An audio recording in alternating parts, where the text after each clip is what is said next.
Heather Burris is a barrel racer turned painter who has morphed her passion for rodeo into her own artistic style. Her art could be best described as Western impressionism, combining the people, landscapes, and animals of the western United States into blobs of color on canvas, giving the impression of the objects instead of their literal representation.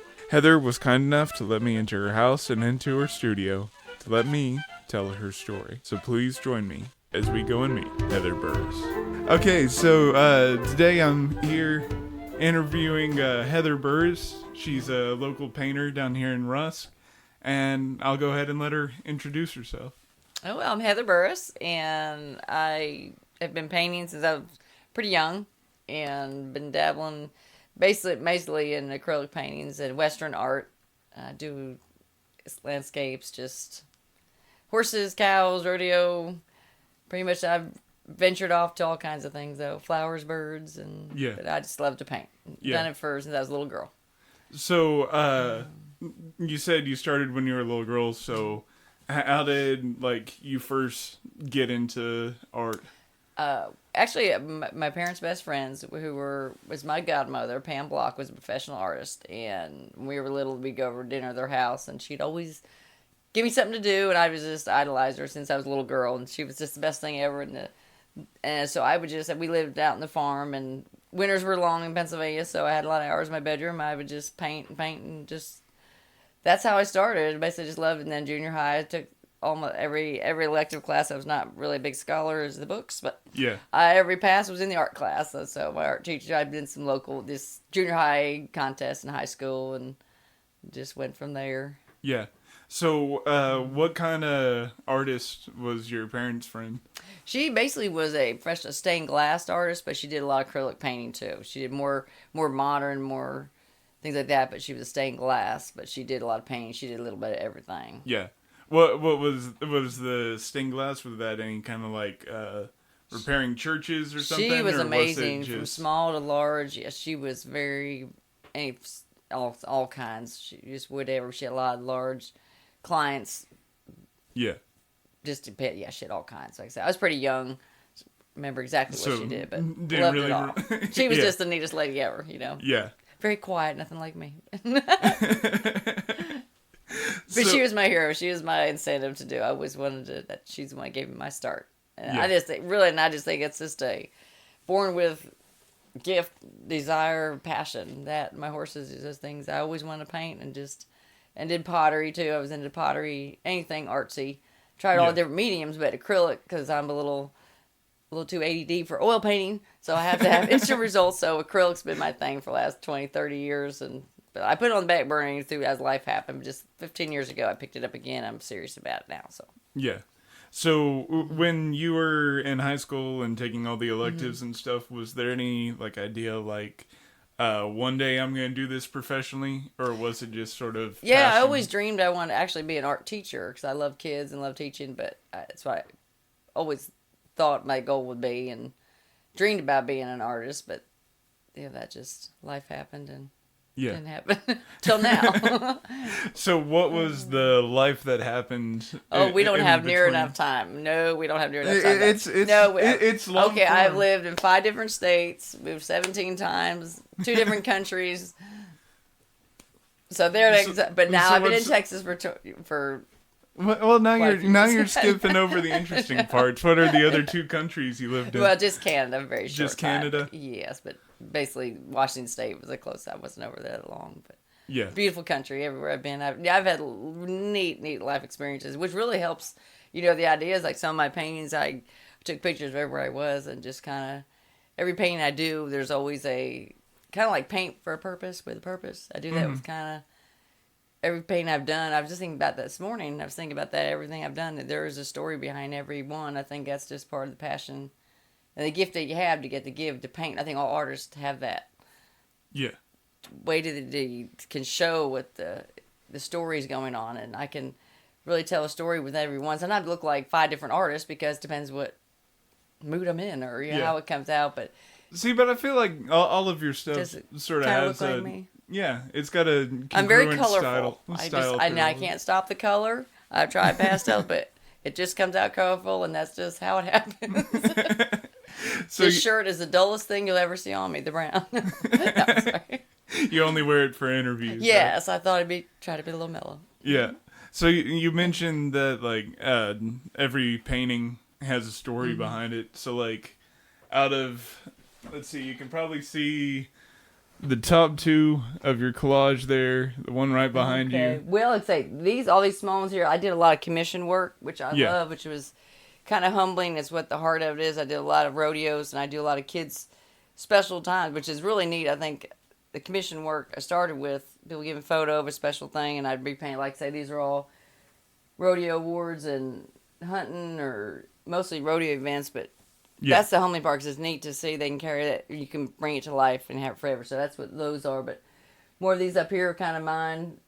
You know, the story. This here is always a special one. I don't know if you can see that one, if that's on there or not. Yeah, it's mostly on there. That was just like the scripture on that small as a gate and hours away. You know, I was visioning of that light. You know, every cow on there is a different color, every different size, all different breeds. It's like people, and then you got a fence going down that row, and a wide open range on the other side. But they're going towards the light. Kind of God gives you a pass, and you got that fence is kind of like you have a choice. You can go left and go out in that good wilderness, or you can take his lead. So that's kind of the heart of that one for me, and just that mare and foal. That's just remember my mom bred a lot of horses, mares and foals, so we had a lot of that connection. Just going through pictures and just that instant first meeting of them, and I could tell you other stories, but then I'll cry. So I'll tell you. That's just basically. But there is a story behind everything. That's the thing. You know, I'm the hard-hitting journalist. I try to get you. And to that cry. one, I definitely can't tell you a story. I'll tell you. I'm doing my first self-portrait. That's in for a big art show. But I've cried many hours already. It's happy tears though. But that's the neat thing. I've done a lot of just. Yeah, most of them all have a story behind them, and so painting with a purpose. I think that was to kind of do anything. And you know that kind of motto. You do anything in life, dealing with the horses, and you ride. Just need to have that purpose. Yeah, and that's what I think I've now just recently, after life happens, and you can realize how precious every day is, and how fast with health things or anything happen can change your life. That do it with a purpose. No matter what you do. Painting, riding horses, cleaning the house, whatever you do, you just do it with a purpose, and do it for his purpose mainly, but do it with a purpose. It'll mean a whole lot more to everything and everybody. So, I want to go back to the traveling so much. I should have never brought that up. We gotta get your whole life story. Oh, no, we don't have near enough time. Let's stick to the last 30 years. That's good. Okay. So, exactly 30 years ago, where were you living and how did you get there? Oh, goodness. Let's see. It's 25. Okay, no. I grew up in Pennsylvania on a horse farm. Beautiful, near all the Amish and Mennonite country. It was just absolutely gorgeous. Had a beautiful childhood. We showed horses, so that's where my passion. My mom, I have generations of horsewomen. My mom was a spectacular horsewoman and carried on, and I stayed there with my kids. But then I also had this urge and love for the beach, so I moved to Florida and loved that. I have a little beach bum in me, so I've been there 4 years. And then I got an opportunity to go to Kentucky and actually get my horse back and pursue art school, so I tried there. But then, being not the scholar I was, just into art, life happened again, so I moved. Me and my mom actually journeyed our way to Texas probably in 92. So how many years ago that was. So, and what was it about art school that didn't vibe with you? I know you said you weren't the other classes. No, well, it was hard too because I had to work full time, to keep going classes, and just couldn't concentrate enough on to make it really happen. So, but it's okay. Yeah, wasn't supposed to. I just wasn't the scholar that needed to be. I had to work full time, and then I also had my horse up there, so my time to be with the horse bar. Like, I'd rather be riding go ride the horse and studying for physics or whatever. Wasn't my crochet. So you said eventually you ended up here in Texas with your mom?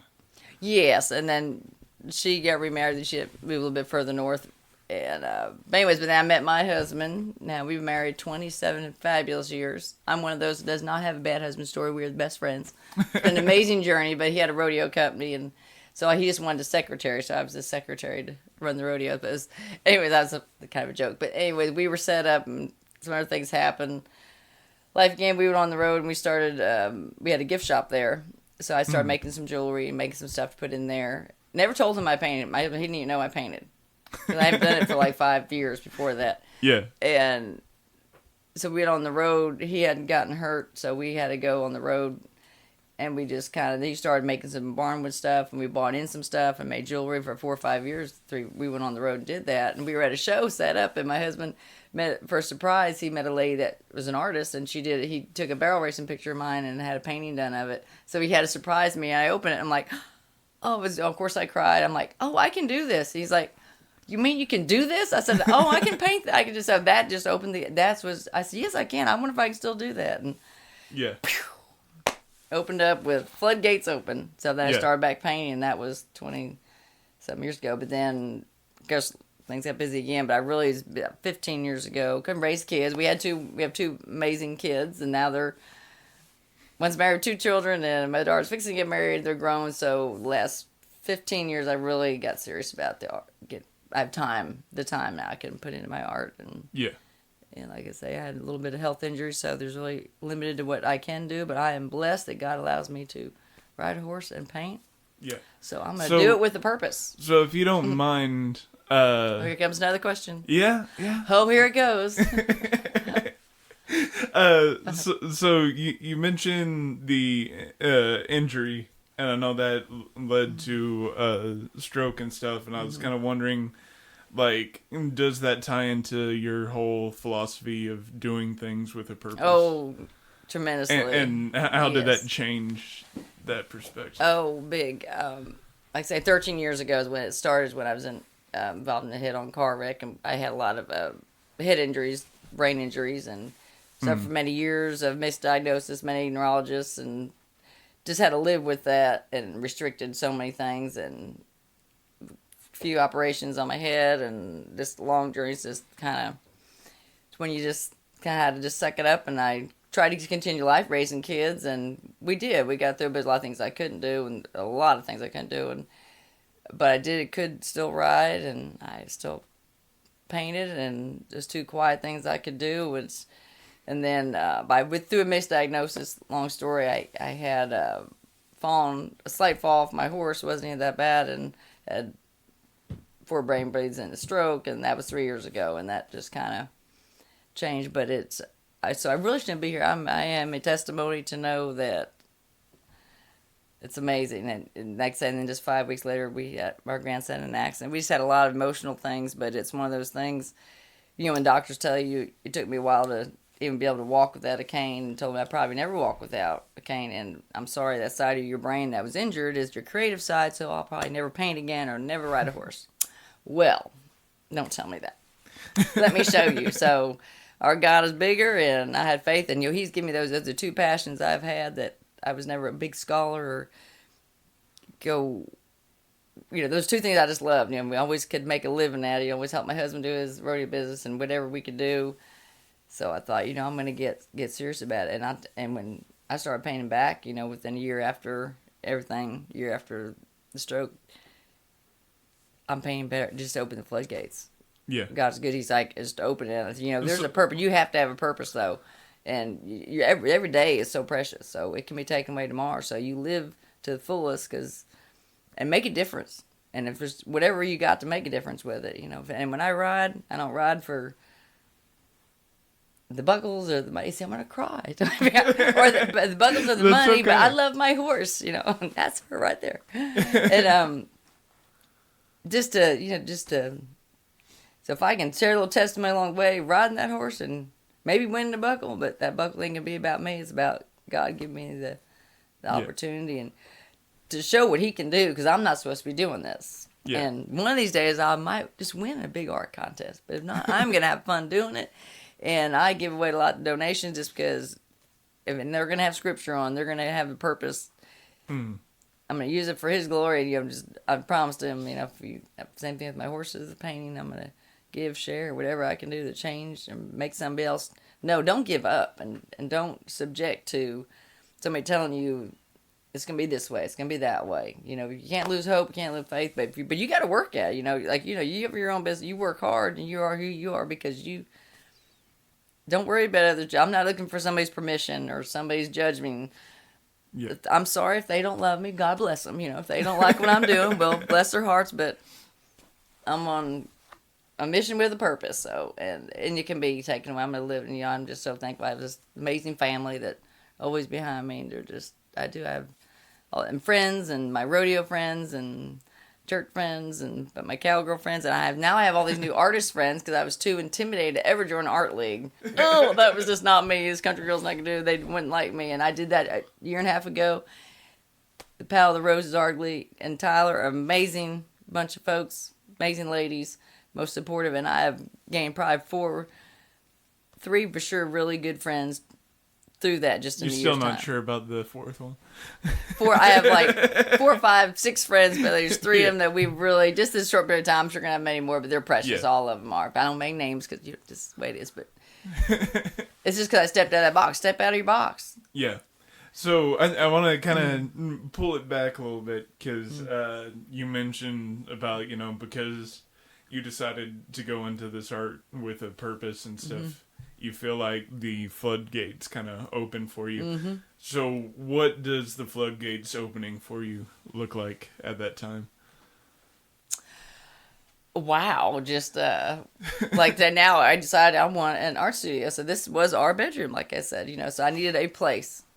And it's just they open as if you pay attention to the little things or the people you meet that person for a reason, not just by chance.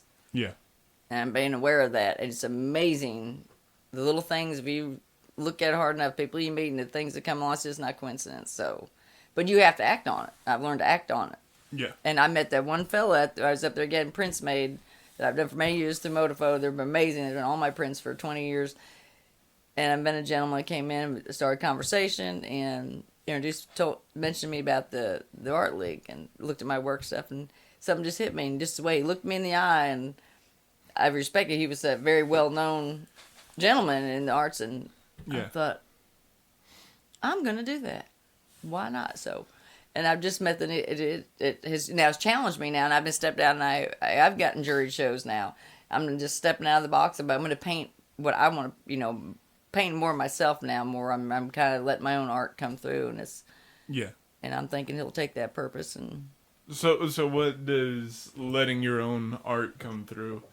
Kind of like that one there. I don't have it finished yet. But just kind of see more of the motion through something, and that you can tell there's a story in it. So did you feel like you had to produce some sort of specific thing in order to appeal to? I think so. Like we're doing commission work. You're given a picture and you paint their painting of them. But now it didn't get repetition. But now I realize how special that is, because to do something and you see somebody bring a tear to eye, that's why I paint. I mean, I never quit doing commission work because that's the heart of it. You can give back, and that's what I do. But I lost.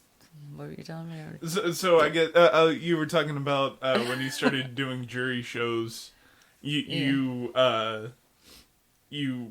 started actually putting forward what you wanted to paint. Right, and I think going to like those art meetings and talking to other artists and because we're all just a little bit weird, but we're all wonderfully weird.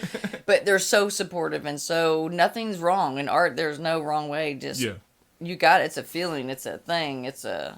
And if anybody can realize regular life is that way, be you and enhance the world. So if it's a little weird, if you're doing it for the good reason, well, it's for the way it's supposed to be. But I've learned to just let go of not everybody's going to love your art. Everybody's going to love your style. It's just like anything. You have your followers. You'll reach those that want to be reached. But I've learned it's okay. But I did step out and do birds. But, because I know there's areas, roses and birds, women, you have to do what they love, but I still am painting it my way. It's a passion in it. So that's what I've learned it. I keep my passion in it. Yeah, I'm not gonna change my look. Ingrid Horner. She's precious. She was just here yesterday. She's on one of those lists of really good friends from her. Yeah. So when I interviewed her, she's awesome, and she suggested you. actually, now that I think about it. It's all her fault.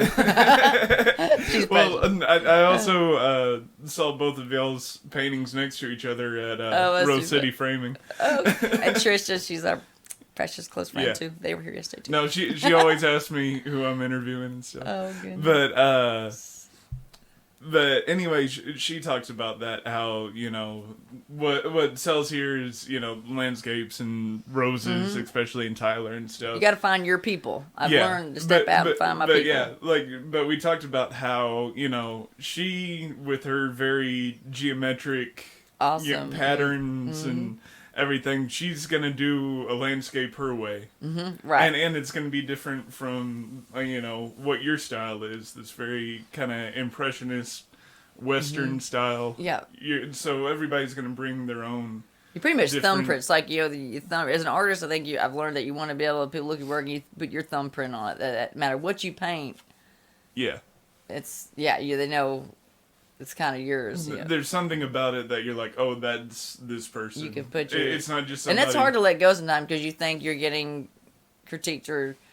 And that's what the world teaches you. And even my kids, I always try to raise with anybody, just enjoy the journey. Don't worry about the outcome. I've learned that too. It's just because you're not promised you'll be here for the outcome. And really enjoy the journey every day, no matter what it is. Take that chance and paint away. And I've done some of my best work. Just literally took after I'm done painting what I'm painting, I put the edge and I've taken it off and smeared it on the canvas and smeared it all together. I'm like, well, I'll use that for a background. And I never would have done that 5 years ago. And that's the background for a couple. I've used that in my background. It's just there's no wrong way. It's fun. So it has been like meeting this group of artists and stuff. Has that allowed you to kind of, I guess, open up and feel less constrained on like what you think is accessible to most people? Politically correct as an artist in the area or whatever. not really like that, but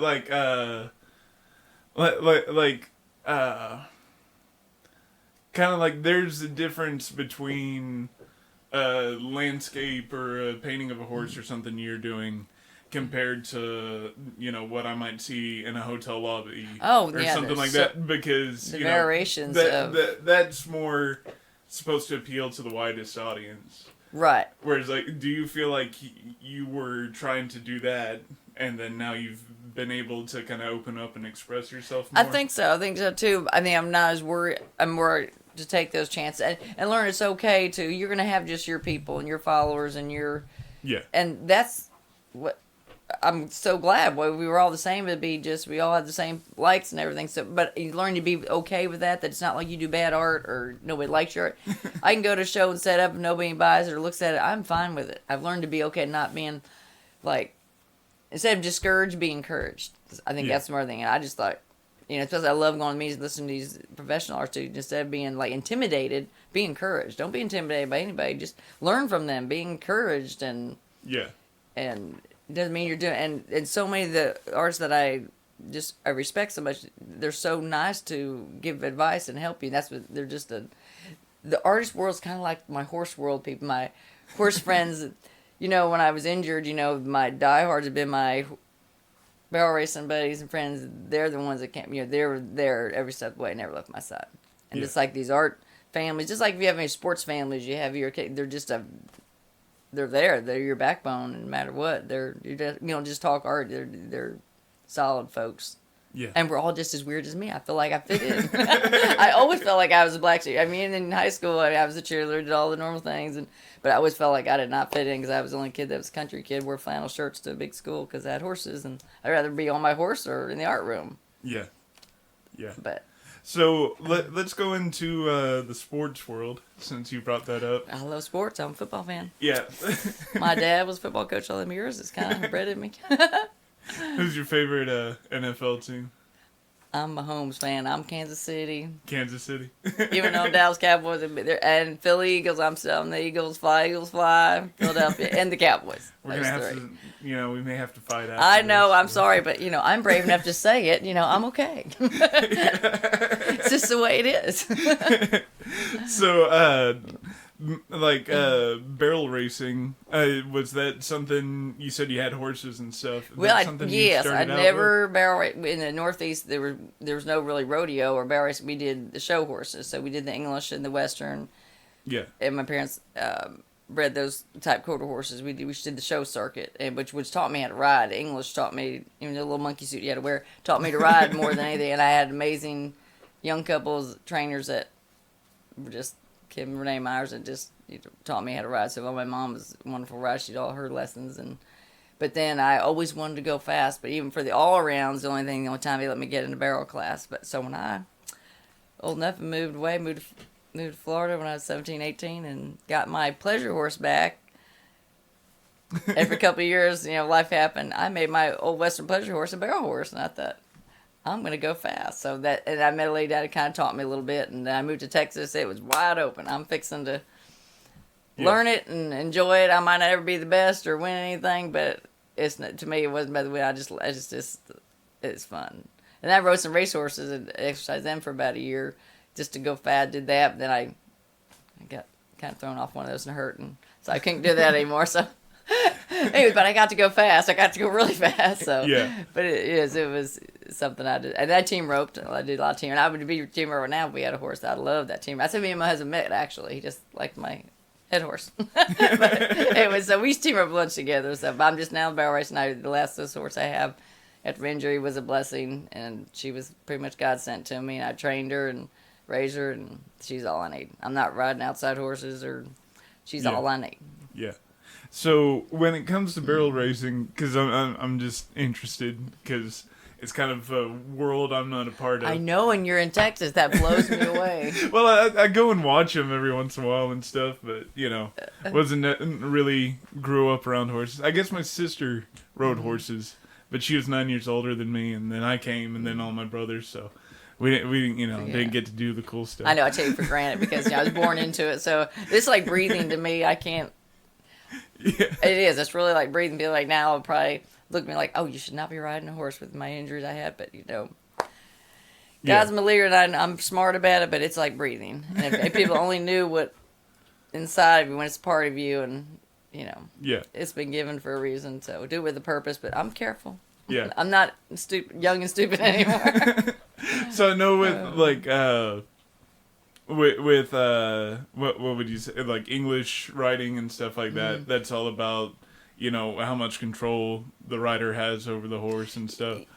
Would you say that's correct? Well, it's like there's so many disciplines in riding horses, but they're all so amazing, and there's also it's all one big circle. You learn everything, like the one that you just so many different techniques from every kind of just like discipline, but you can blend it all together and put whatever horse riding sport you're in, it's gonna blend in when you're training horses or riding. So I guess my question is like with barrel racing, how much of it is like how skilled the rider is compared to just how how fast is this horse?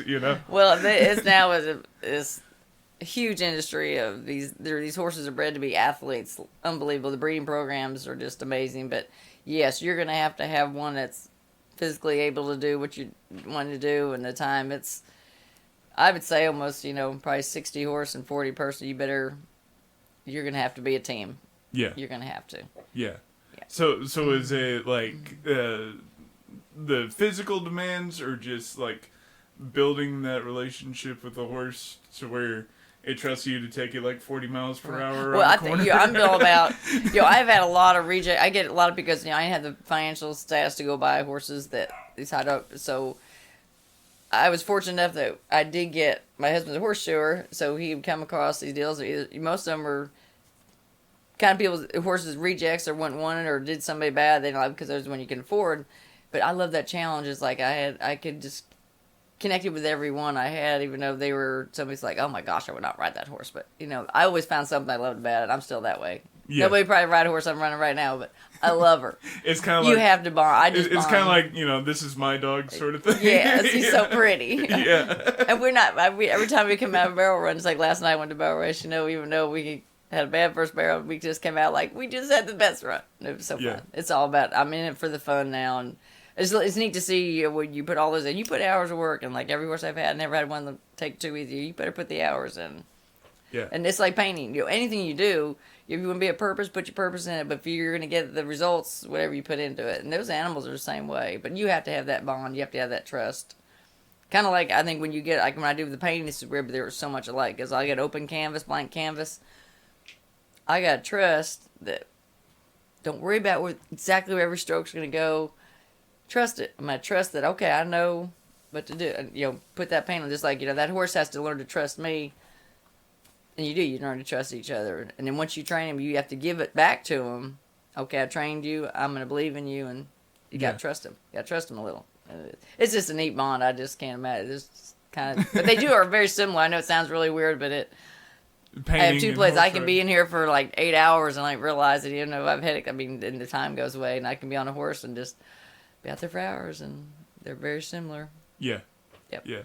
So I'll take it back out of the horse and sports world, back to painting. So when did you feel like you made it as an artist, or have you reached that point? I don't know. I ain't got there yet. I'm still a starving artist. But I've learned to tell you at the art deal, no, yes, I'm an artist. Okay, I'm being confident to say that. Yes, I'm an artist. No. Yeah. So what was a good one. what point were you able to say that, though? I always felt it, and does that make sense? I've always believed. I've learned through a lot of trials, but you got to believe in yourself, and I always believed. I mean, I've never quit doing my art as far as especially Fetch Junior. I mean, I always believed, and I still believe it. I know I'm not gonna give up till it makes a purpose, and I'm gonna do that. I don't know where it's gonna be or how long or how old I'm gonna be, but if it's just purpose for one special part, it'll open that door. But I'm thinking probably about 10 years ago when I just said, no, I'm gonna. And I think really, and I really know it hit me hard when after I came back from the stroke. And I know that God gave me that. I gave you this passion, this gift, and here it's already proven wrong. I said, no, okay, no. He wants to be an artist. I'm going to be an artist. I'm an artist, by golly. Here we go. And that's why I entered the Cheyenne show last year. I'm in these shows I never would have done. And all I can tell no more than if I didn't apply, right? If you don't do a jury show, you're not in it any more than you were not putting it. So I've learned that, do it. Why not? It's harder than you'd think. Just like running barrels. My horse wasn't ready to enter. I should be exhibitioning still, but I didn't care what people thought. Do it. Don't care what people think. Your friends are going to cheer you on and love you. The ones that are going to talk about you, well, God bless them. So I thought, but just do it. Don't worry about just what people think. And so I'm going to enter them shows, art shows and horse deals, just give it all I got. But you have to face left that way. Yeah. I think. No, it's interesting because I've been doing this for 2 years, and I still have that fear of rejection whenever I reach out to somebody. So And the thing is, it's either no response or just like an outpouring. No more getting the interview if you ask him, right? An outpouring of like, oh yes, I'd love to be on your show, but you still have that thing inside of you that's just afraid of that rejection. Just don't let him see you sweat. Yeah. Smile and wave. Yeah.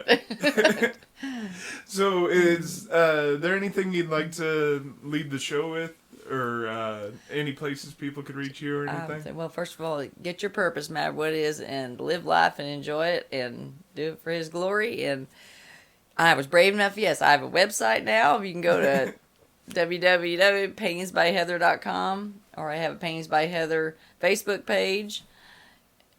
And I have some local work, and they were so gracious to accept my art and keep it there. It's Trish's Rose City Frame Shop. She has an amazing little gallery there, and I've sold more originals there in the last 2 years. And she's on fire for art. She's great. And like I said, I've got some in some shows. I have one at my Main Street Gallery right now in a show, but that gallery has them in. Oh, it's inside that building behind Andy's and everything? Yes. Okay, yeah, I saw that the other day. My Lonesome Dove picture, got cowboy picture. Okay, that's yours? Yes, I got I saw that the other day. Did you see my Lonesome Dove? Yeah, old Gus. We got Gus hanging there, so I don't know where. I don't have a print in here. I was just blessed in that jury show. I would never done that. Was for in the movies. I would never done that. And I don't paint people. I'm not a people painter. I can paint. I just they intimidate me. So, but Yeah. I've stepped out of. There was a one man I heard his artist that gave his testimony just inspired me. I said, I'm going to do it. I can do this. So, and it turned out great. So, I just got to myself, I can't paint. So I've been learning to do that more. Like step out of my box to do that. That's wonderful. Well, thank you so much for having me. Well, thank you. I appreciate making the Unordinary Thanks list. I finally filled it in. Thanks for letting me re-record this. Well, I appreciate your time. I think this one went a little bit smoother. I was getting over the flu last time. Okay, well, I hope you have to edit too much of me. Probably have to. So. No, you did great. Thank you. It's not my thing. I appreciate you. I really do.